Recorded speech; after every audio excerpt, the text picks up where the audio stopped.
ওয়ালাইকুম রহমতুল্লাহি বারাকাতুহু।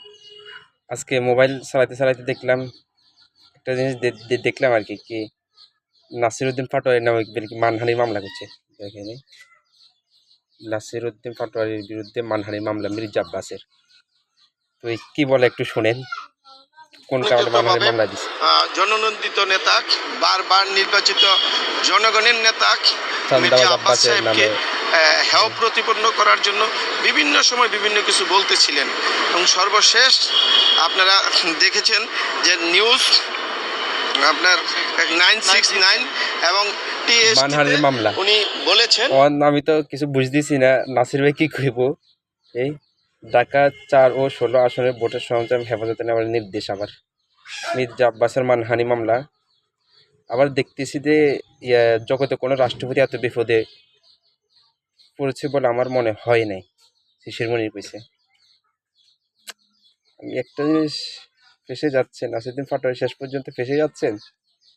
আরেক ভাই করলো আর কি।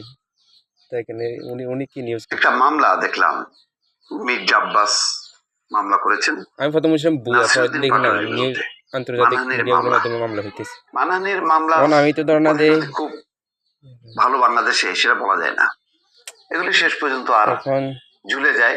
নাসির ভাই তো কোনো কিছু আমি তো পাই না, দেখি ফেসবুকে দেখি নাসির ভাই কিছু পোস্ট করছে কিনা। নাসির ভাইয়ের কারণে আছে, আমি ফলো দিয়ে রেখেছিলাম আর কি আগে থেকে। তা দেখি নাসির ভাই কি করছে। নাসির ভাই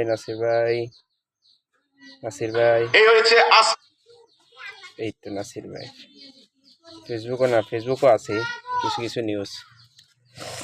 আরে নাসিরের নামে মামলা হইলো হাসুম না, আমি বুঝতেছি না। আমি না নাসিরের একটু করি, কারণ দেখছি চাঁদাবাজ নিয়ে কথাবার্তা বলে, এর মধ্যে সবাই কেউ বলে টলে না, বুঝলেন না। তো ওই হিসেবে আর কি ধরেন নাসিরের এটা দেখি আর কি, এটার বিরুদ্ধে বা এমনি করি, ফলো করি বা বলতে পারেন।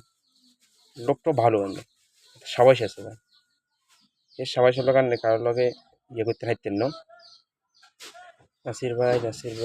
নাসিরউদ্দিন পাটোয়ারি পাইছি ভাই, নাসিরউদ্দিন পাটোয়ারি ঢুকাইতেছে না কেন? এই তো আইসি, ইন্টারনেট চলে আসলো। কোনো পোস্ট আমি পাই না নাসিরের আইডি থেকে। দেখেন 4 ঘন্টা আগে একটা পোস্ট করছিল, ওইটাই আসছে। পোস্ট করে না আর কি, মির্জা আব্বাসের বিরুদ্ধে কোনো পোস্ট করে না। তো দেখি শেষ পর্যন্ত কি হয়। নাসির ভাইয়ের নামে মামলা দিল আব্বাস সাহেব, শেষ পর্যন্ত কি হয় এটাই দেখি। আপনারাও দেখেন কি হয়।